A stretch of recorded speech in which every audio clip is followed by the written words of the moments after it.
Let's just wait a few more minutes for everyone to arrive and then we'll begin the evaluation again.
Okay, so let's begin it.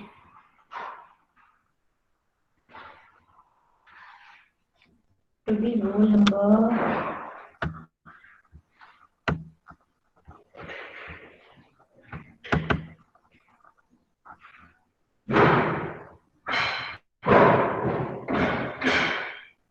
rule number just give me 1 second. Rule number 9. I think that's Kartikeya.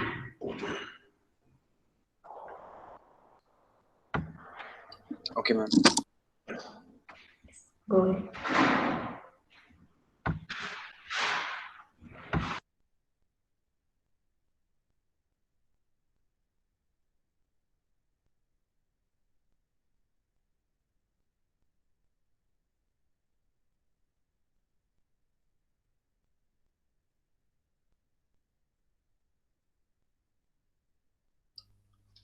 Ma'am, is the screen shared? Is the screen visible?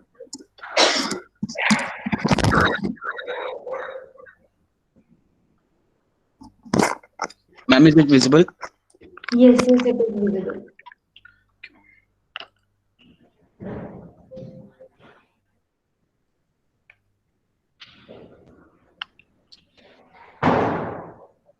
Okay, so today we'll study about agriculture, about the chapter 4 of geography, which is agriculture. So in this chapter we'll study about what is agriculture, types of farming, and cropping seasons. So what is agriculture? The science or practice of farming, including cultivation of the soil for the growing of crops and rearing of animals to provide food, wool, and other products. Types of farming. There are 4 types of farming. First is primitive subsistence farming, intensive subsistence farming, commercial farming, and plantation farming. So now we'll study about each one of them. So first is primitive subsistence farming. So first point is this is still practiced in India. This is practiced in small plot of land with primitive tools like hoe, dhow, and digging sticks. It depends upon monsoon and climatic conditions. It is slash and burn agriculture. Land productive is low because farmers don't use fertilizers and other modern inputs. Primitive. Now we'll study about the second type of farming, which is primitive subsistence farming. Sorry, intensive subsistence farming. Practiced in area of high population, there is high pressure in land. It is a labor-intensive farming. Biochemical in biochemical inputted and irrigation are used for obtaining higher productions. Cultivable land is intensively cultivated. So you can see in this diagram. Now the third type of farming is commercial farming. Higher dose of modern inputs. The degree of commercialization varies from one region to another, and some examples are rice is a commercial crop in Punjab and Haryana, but subsistence crop in Odisha. Now we'll study about the fourth type of farming, which is plantation farming. It is a type of commercial farming. Single crop is grown in a large area. It has an interface of agriculture and industry. It is done on a large tract of land using capital-intensive inputs with the help of migrant laborers used as raw materials in industries. So some important plantation crops are coffee, apple, orange, and sugarcane. So cultivation name in different regions. So here are some names for cultivation in different regions. For example, in Mexico, this is known as cultivation is known as milpa. In Brazil as roca, and in Africa as masol. Now we'll study about cropping seasons. So there are three cropping seasons: Rabi, Kharif, and Zaid. Now we'll study about each of them. So in Kharif season is a monsoon crop. It requires high amount of water. It is sown between July to October, and it is harvested between April to June. Sorry. It is harvested in September to October. So some examples of this Kharif crop are rice, maize, jowar, bajra, soybean, cotton, groundnut, jute, urad dal, moong dal, and tur dal. And now the second cropping season is Rabi crop. So in this Rabi crops are sown in winter season in between October to February, and they are harvested in summer from April to June. Some examples are wheat, barley, gram, peas, and mustards. And the third cropping season is Zaid, which is also known as summer crop, and it is sown between March to June and harvested after some months. And some examples are watermelon, muskmelon, cucumber, vegetables, and fodder crops. Thank you. That was all. Thank you.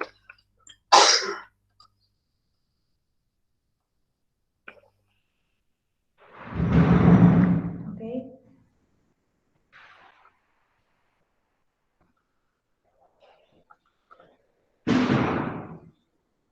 Column 7, that would be Jatin. Yes, ma'am.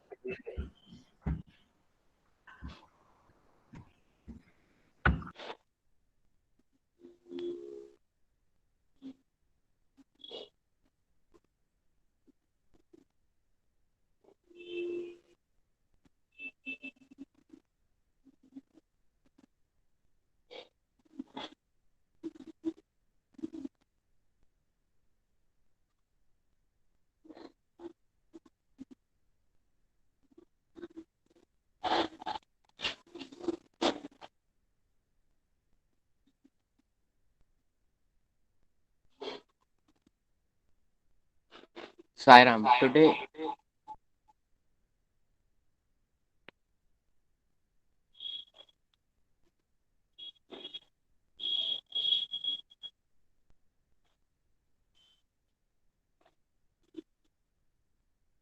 Sairam. Today we will Today we will learn about the topic federalism. How is federalism practiced? Constitutional provisions are necessary for the success of federalism, but these are not sufficient.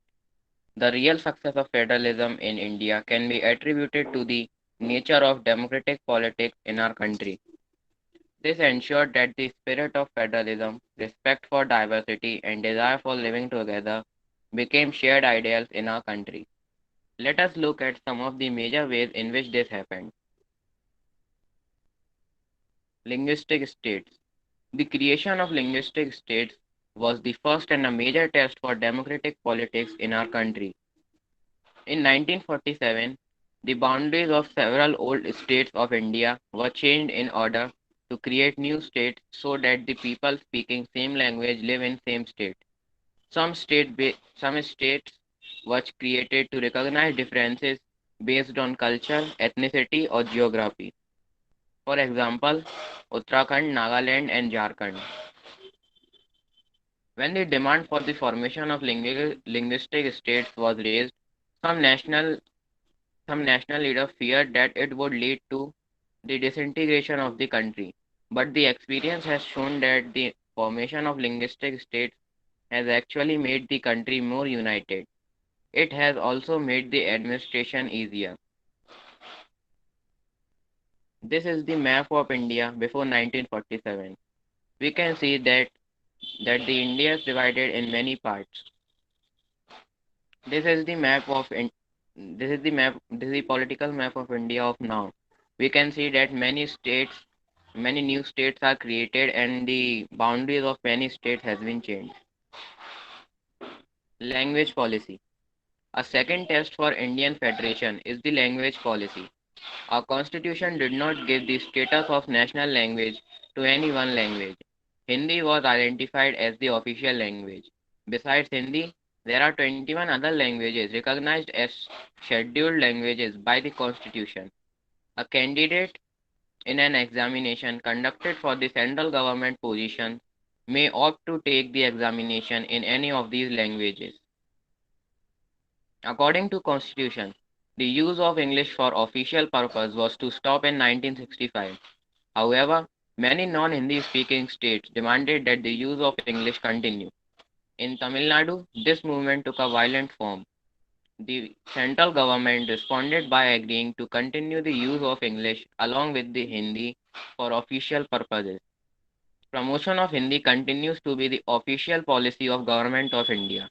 The flexibility shown by Indian political leaders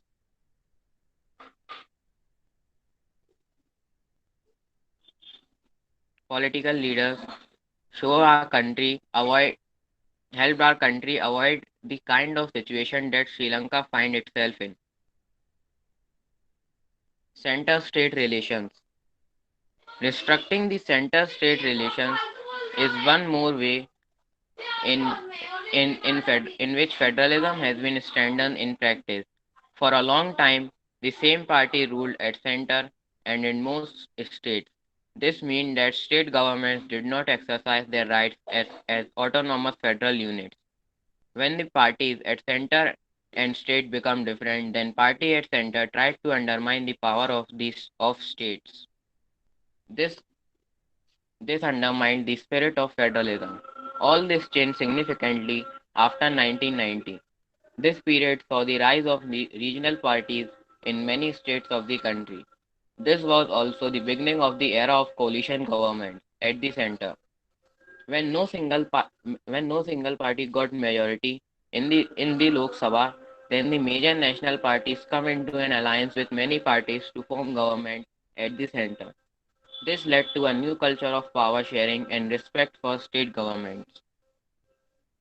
Thus, federal power sharing is more effective today than it was in the early years after the constitution came into force. Thank you.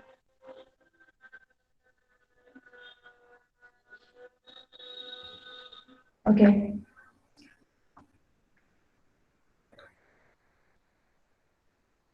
So let's move ahead.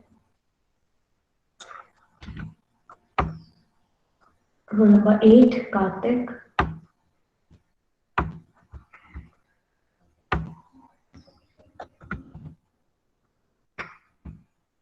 Ma'am, my network is slow, so can Keshav present? Yeah, no problem.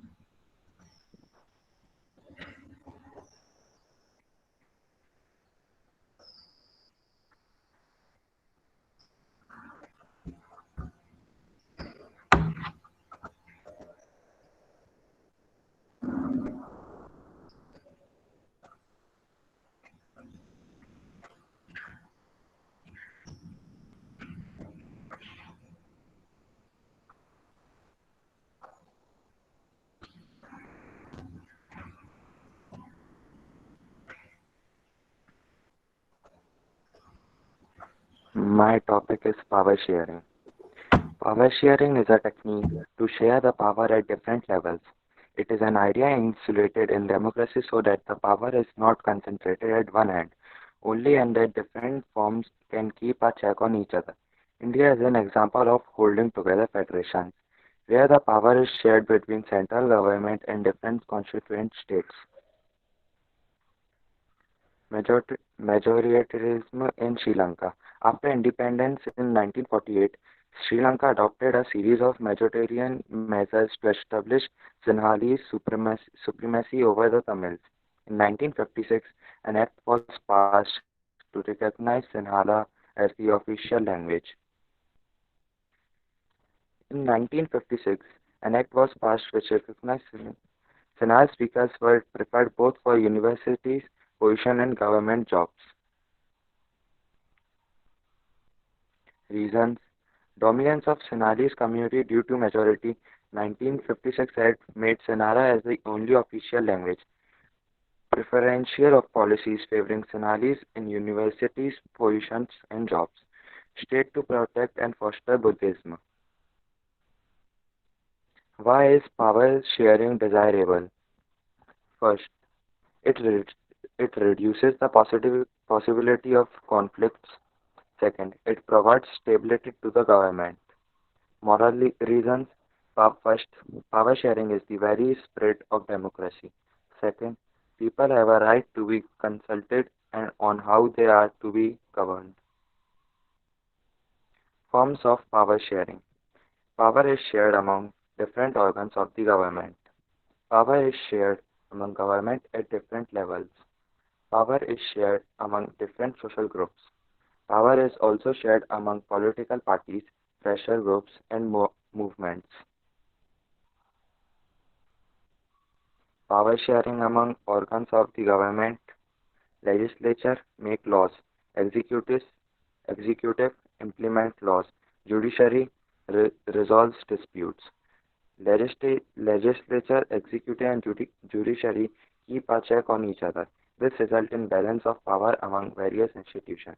This arrangement is also called a system of check and balance. Thank you.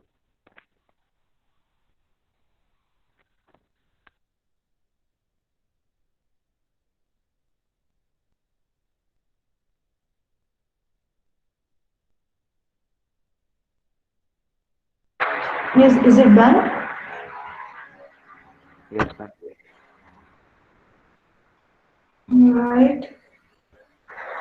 Let's move ahead.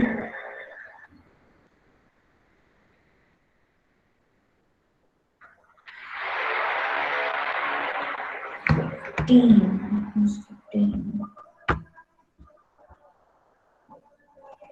15 को तो पहले chance मिल चुका 20 Saurabh. Yes, ma'am. Ma'am, can I present? Yes, sure.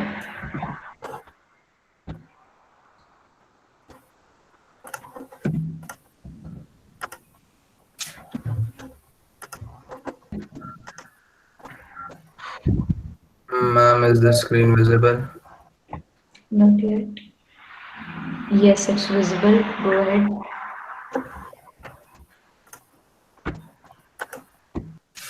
So now I'm going to tell you about the food crops other than grains. Basically, it is a part of chapter agriculture. So first of all, we'll talk about sugarcane. So it is a tropical as well as a subtropical crop, and then the required conditions are like it needs hot and humid climate with a temperature of 21 to 27 degrees Celsius and an annual rainfall between 75 centimeter and 100 centimeter. And it can be grown on variety of soils, and it basically needs manual labor from sowing to harvesting.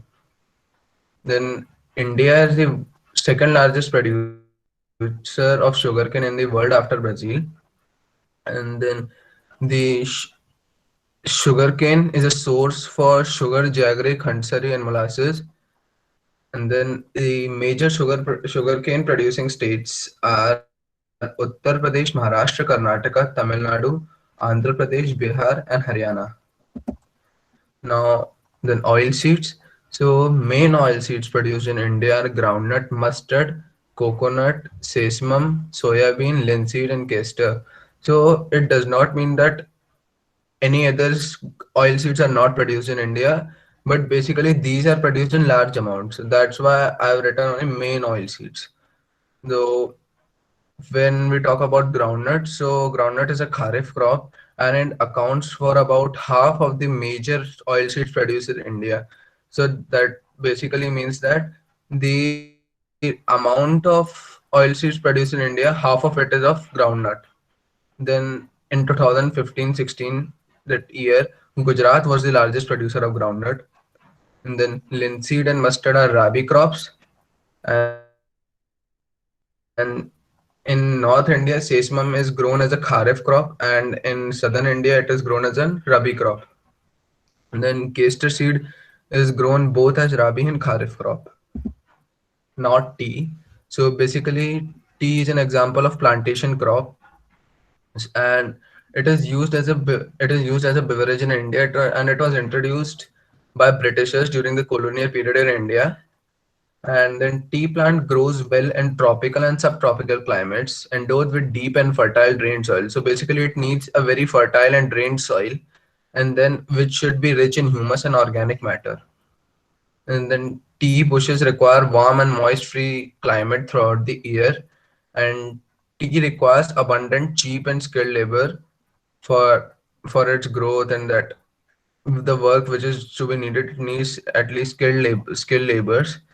And then major tea producing states are Assam, hills of Darjeeling and Jalpaiguri districts, West Bengal, Tamil Nadu, and Kerala. And now coffee. So the contribution of India in the world's coffee is about 4%. And Indian coffee is known in the world for its good quality. That is the quality of coffee grown in India is very good. That's why it is known in the world.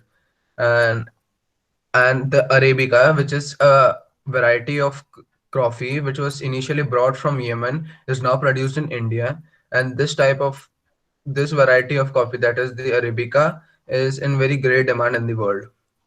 And its cultivation was initially introduced on the Baba Budan Hills, and even today its cultivation is confined to the Nilgiri in Karnataka, Kerala, and Tamil Nadu.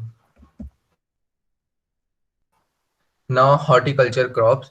So, horticulture is basically the growing of fruits and vegetables. So, India is the largest producer of fruits and vegetables in the world. India is a producer of tropical as well as temperate fruits. So fruits in great demand. That is, these fruits of states that are basically famous are like mangoes of Maharashtra, Andhra Pradesh, Uttar Pradesh, and West Bengal, oranges of Nagpur and Cherrapunji, bananas of Kerala, Mizoram, Maharashtra, and Tamil Nadu, lychee and guava of Uttar Pradesh and Bihar, and then pineapples of Meghalaya, grapes of Andhra Pradesh and Maharashtra, apples, pears, apricots, and walnuts of Jammu Kashmir and Himachal Pradesh. And then India produces 13% of the world's vegetables. It is an important producer of pea, cauliflower, onion, cabbage, tomato, brinjal, and potato. And there's a fact that India accounts to 10% of the world's fruit production. So now it comes to the rubber, that it is not a food crop. So it is an equatorial crop, but under special conditions, it is also grown in tropical and subtropical areas. That is, it is majorly grown in the areas which are near to the equator, but when under special conditions, it can also be grown in tropical and subtropical areas. And then it requires moist and humid climate with rainfall more than 200 centimeter and temperature above 27 degrees Celsius. So we can see that it requires a high rainfall. Then it is an important industrial raw material. So it is used in many industries as a raw material. Then it is mainly grown in Kerala, Tamil Nadu, Karnataka, and Andaman and Nicobar Islands and Garo Hills of Meghalaya. India ranks fifth among the world's natural rubber producers. Thank you.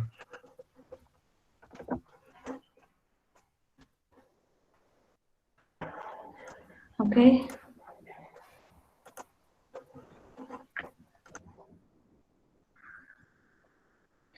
I think that is enough for today. I have something for all of you right now.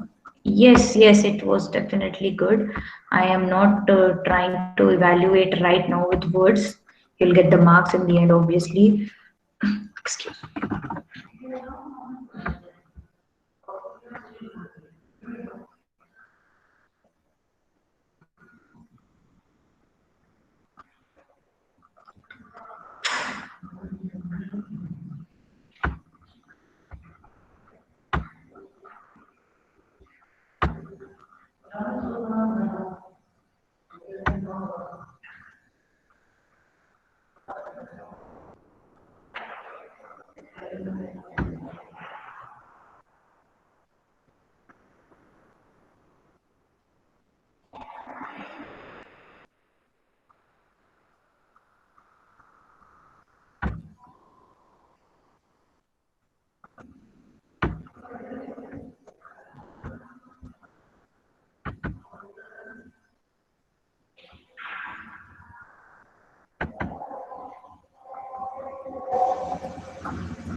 A link has been sent to you on your school official email ID. Just open that link, and in that, those of you have presented, upload your PowerPoint presentations. How will you do that? You will write your name first. पहले अपना नाम लिखेंगे, then you will put an underscore, then you will put your topic. And ma'am नहीं आई. आएगा आएगा रुक जाओ. You'll get a notification. Just refresh. School की आईडी पर आया होगा.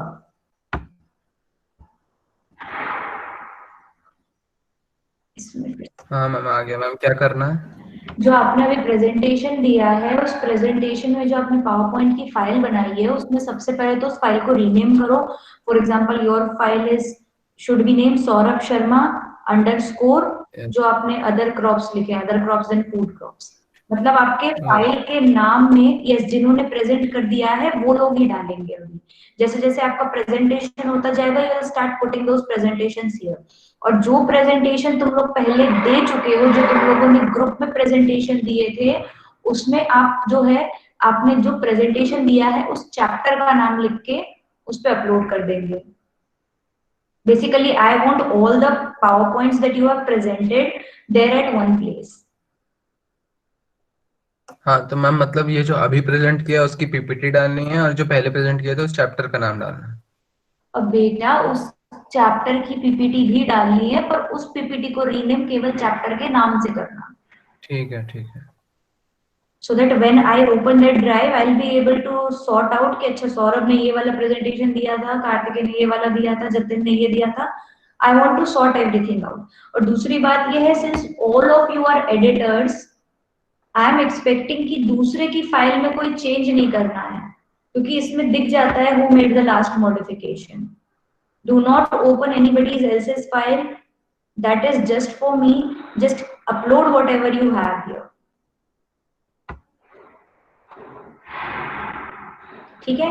I think that is plain and simple and clear.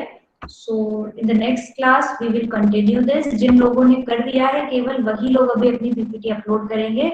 जैसे जैसे आपका टर्न होता जाएगा, just keep uploading. Keep that link saved for now, all of you.